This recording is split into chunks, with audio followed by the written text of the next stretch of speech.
warahmatullahi wabarakatuh. Baiklah, perkenalkan nama saya Kinanti, mahasiswa Fakultas Tarbiyah jurusan PGMI Universitas UIN Raden Fatah Palembang. Baiklah, di sini ada Bapak Ridho Pahlawan MBD selaku guru SD 9 Penukar yang akan saya wawancara untuk memenuhi mata kuliah telaah 10. Mohon Bapak Ridho kesediaannya untuk menjawab beberapa pertanyaan yang saya ajukan.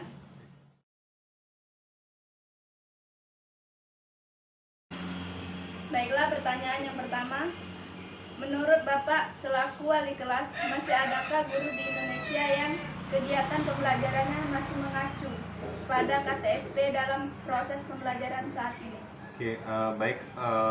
Sepengetahuan saya selaku guru, bahwasanya pada tahun 2018 ada peraturan Kementerian Pendidikan dan Kebudayaan yang mengatakan bahwasanya seluruh sekolah itu harus menerapkan kurikulum 2013 secara serentak.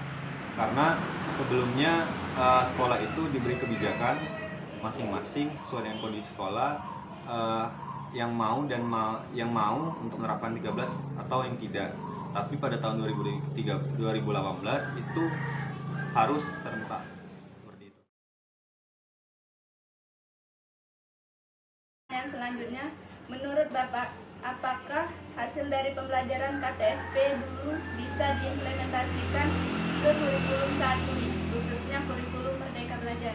Oke, baik. Kalau menurut saya, yang harus diketahui bahwasanya kurikulum yang terbaru ini merupakan proses perbaikan yang dilakukan evaluasi oleh pihak pemerintah terhadap kurikulum sebelumnya, yaitu KTSP. Menurut saya sah-sah saja asalkan aspek-aspek yang ada pada kurikulum 2013 terpenuhi. Seperti itu. Lanjut pertanyaan yang ketiga. Selaku wali kelas, bisakah Bapak menjelaskan permasalahan yang sering terjadi pada kurikulum 13 dan apa saja kekurangan serta kelebihan pada kurikulum tersebut? Oke, tentu pada penerapan kurikulum 2013 ini memiliki kelebihan. Adapun kelebihannya bahwasanya kurikulum 2013 itu menekankan pada keterampilan abad 21, di mana kolaborasi, komunikasi, kemampuan berpikir kritis dan kreatif, hal itu harus dimiliki agar dapat meningkatkan kualitas sumber daya manusia.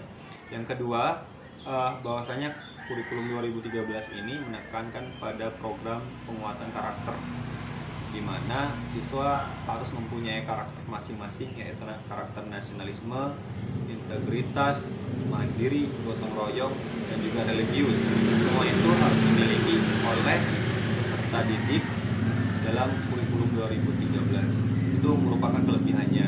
Dan kekurangan, banyak sekali kekurangan penerapan kurikulum 2013, terutama di daerah seperti daerah kita ini. Pertama adalah sarana dan prasarana tidak mencukupi untuk menekankan pada pembelajaran menghadirkan teknologi di dalam kelas. Yang kedua,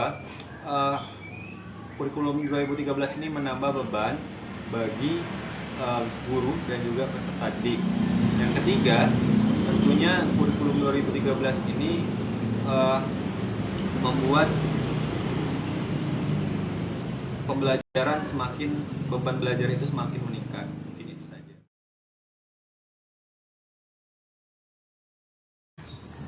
Baiklah, pertanyaan selanjutnya, yaitu dalam pelaksanaan kurikulum 2013 di setiap sekolah tentunya ada program yang bertujuan untuk mendukung PPK atau pengetahuan pendidikan karakter. Nah, menurut Bapak, cara memilih program yang tepat untuk diterapkan di sekolah itu bagaimana?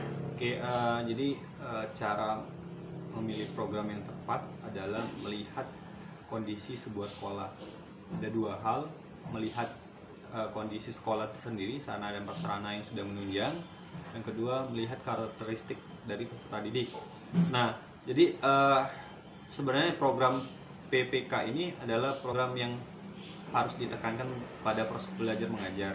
Contohnya ada kegiatan nasionalisme, itu diadakan apel pada setiap hari Senin, dan juga menyanyikan lagu ini nasional sebelum belajar dan juga lagu daerah. Nah, yang kedua ada kegiatan integritas. Ini menekankan pada sistem belajar dengan sistem yang jujur, tidak menyontek. Yang ketiga ada sistem mandiri, di mana sistem mandiri ini dibentuk pada ekstrakurikuler. Yang keempat religius, jadi sebelum melaksanakan pembelajaran itu dilakukan doa bersama. Setiap Jumat itu diadakan yasin bersama, dan sebelum belajar juga sesudah belajar juga diadakan doa bersama. Itu menanamkan sifat nilai-nilai religius pada peserta didik. Dan yang terakhir adalah gotong royong. Jadi setiap hari Jumat itu ada kegiatan bersih bersama di sekolah. Nah, itu merupakan program-program yang kami lakukan untuk menunjang pendidikan penguatan karakter.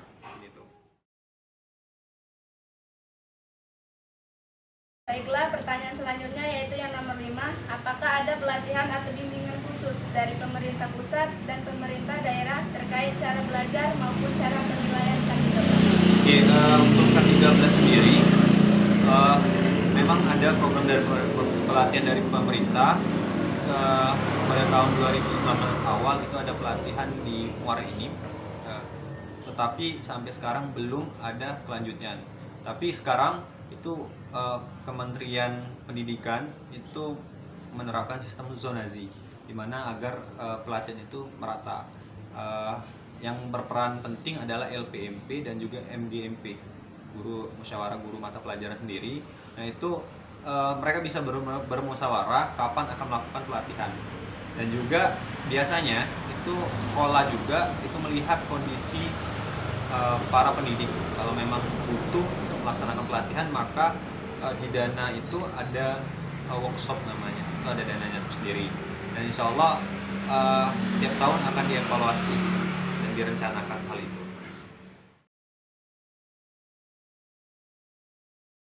Baiklah, pertanyaan yang nomor 6. Menurut Bapak selaku wali kelas, bagaimana kesiapan guru dan sekolah untuk mengimplementasikan kurikulum yang baru atau Merdeka Belajar, terutama pada FPP 1P?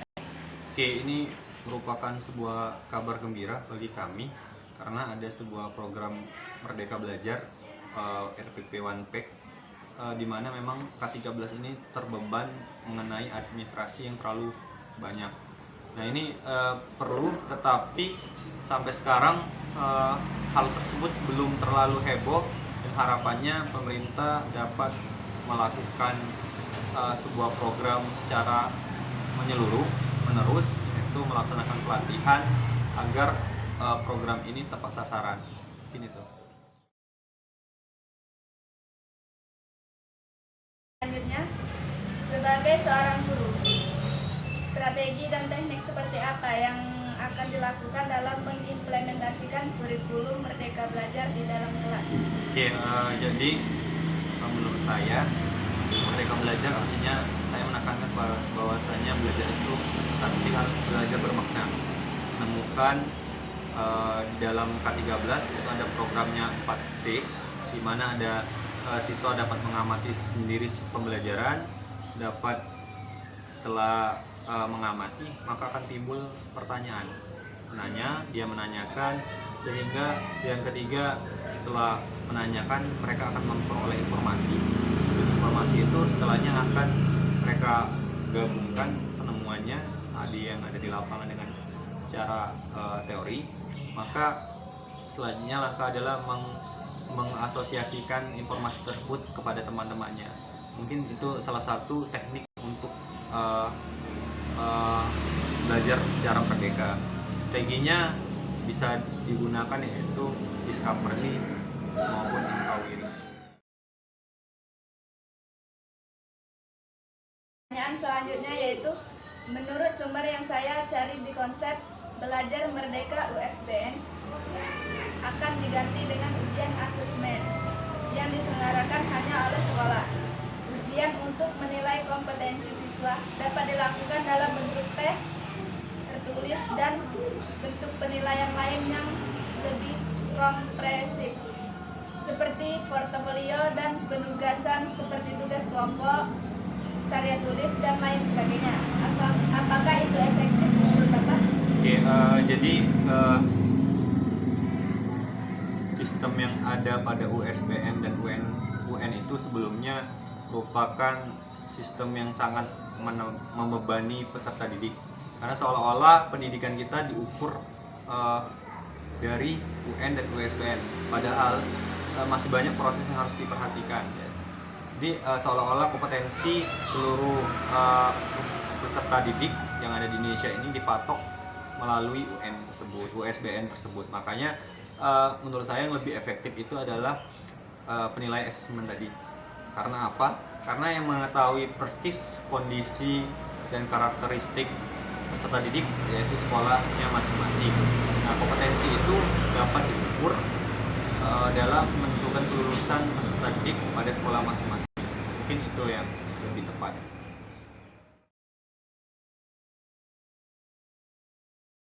Selanjutnya, bisakah Bapak jelaskan bagaimana pelaksanaan proses pembelajaran kurikulum 2013 selama wabah COVID-19 yang terjadi seperti saat ini? Apakah banyak kendala dalam proses pembelajarannya? Oke, jadi bagaimana proses pembelajaran? Kami melakukan pembelajaran jarak jauh, penugasan yang diberikan melalui online dan offline tentunya, karena menjaga protokol COVID-19 stay at home.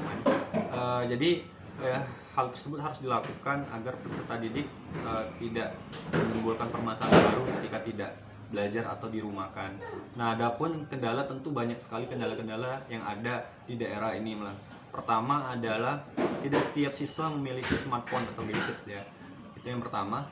Yang kedua, permasalahan jaringan di daerah sini itu masih belum stabil, sehingga ini menambah sebuah permasalahan baru untuk mempertimbangkan memberikan tugas jarak jauh. Dan yang terakhir itu bagaimana proses pembiayaan pembelajaran jarak jauh masih dipertimbangkan, karena memang ini sebuah musibah, tapi setidaknya kita selalu berusaha bagaimana caranya agar peserta didik tetap bisa belajar. Makanya salah satu program pemerintah yaitu ada rumah belajar dan juga proses pembelajaran di TPRI. Mungkin itu.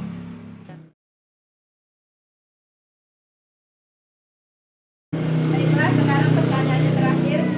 Menurut Bapak, dalam pembuatan atau penyusunan RPP, lebih mudah dan lebih praktis yang mana? Antara RPP, KTSP, Kurikulum 13 atau Merdeka Belajar yang sering disebut UNPEK? Oke, melihat sejauh ini manakah RPP yang paling praktis, mudah artinya? Untuk sekarang saya berpendapat bahwasanya yang praktis itu adalah Merdeka Belajar, UNPEK. Tetapi perlu ditekankan lagi, pemerintah harus membuat program pelatihan secara kontinu, menerus, dan harus merata agar tujuan Merdeka Belajar ini dapat tersampaikan dengan baik. Mungkin itu jawaban dari saya. Baiklah, terima kasih kepada Bapak Ridho Pahlawan MBD. Semoga jawabannya membantu saya dalam pembelajaran telaah kurikulum ini. Sekali lagi saya ucapkan terima kasih dan saya akhiri. Wassalamualaikum warahmatullahi wabarakatuh.